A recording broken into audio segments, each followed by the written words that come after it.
SpongeBob has the most trophies in all of Bikini Bottom. Patrick really wants to get a trophy of his own, so he decided to imitate SpongeBob. One day, right after he woke up, the mailman handed him a package. When he opened it, he found that it was actually a trophy. Patrick was overjoyed because he'd never won a trophy in his entire life. Jellyfish! I got an award!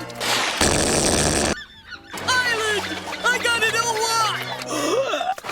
I gotta show SpongeBob! Meanwhile, SpongeBob was using playing cards to build a tower shaped like Gary. Patrick's unexpected arrival destroyed the tower he'd worked so hard to build. Just as he was showing off to SpongeBob, SpongeBob looked up and realized that the trophy actually belonged to him. Patrick still couldn't quite believe it until SpongeBob took it away. Patrick was a little upset because SpongeBob had so many trophies, but he didn't have a single one. SpongeBob told him that if he wanted to get his own trophy, he'd have to do something. I want to defeat the giant monkey man and save the ninth dimension! Me too! But that sounds a little hard. Why don't we start smaller? I want to defeat little monkey man and save the 8th dimension! Smaller. Doctor! Smaller. Fireman? The smallest you can think of. A job at the Krusty Krab? This seemed like something he could do. SpongeBob took Patrick to the Krusty Krab. It just so happened that Squidward was off today. SpongeBob was making Krabby Patties as usual, but every time he brought one out, Patrick would eat it. SpongeBob told him he should serve the food to the customers, but by the time Patrick brought it out, all that was left was an empty plate. SpongeBob was completely at his wit's end. He tried to get Patrick to clean up, but to his surprise, Patrick couldn't even handle these simple tasks. SpongeBob had no choice but to keep comforting him. I got a load of awards for SpongeBob SquarePants! What can I do anything right? SpongeBob immediately pushed Patrick into the dining area. Patrick was still complaining because he couldn't do anything right. SpongeBob suggested that he start with simple tasks. First, pick up a jar, but Patrick picked up a vegetable instead. Patrick, that's a pickle. Yes. You need a jar. No.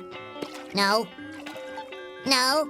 Try this. The next step was to take the lid off, but Patrick shoved the jar into his mouth. SpongeBob taught him to place his hand on the lid, but Patrick pressed it against the countertop instead. Fortunately, SpongeBob had plenty of patience and finally got Patrick to touch the lid. This time, he finally succeeded. Both of them were very happy. Patrick, after work, was very grateful to SpongeBob. Thanks to SpongeBob's patience, he'd finally learned how to unscrew a lid. SpongeBob was convinced that he'd get his trophy soon. The next morning, SpongeBob, as usual, was getting ready to go to work at the Krusty Krab. As he passed by Patrick's house, he noticed that Patrick was also just about to head out. Yep, if I'm gonna be an award winner, I've gotta dress like one. That's creepy. But flattering.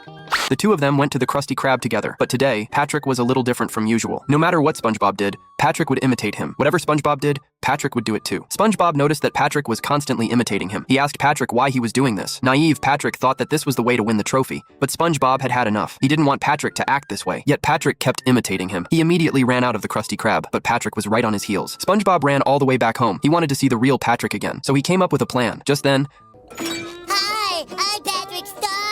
I'm the laziest, pinkest starfish in Bikini Bottom, and I wish I were me and not SpongeBob. What's so great about being a big pink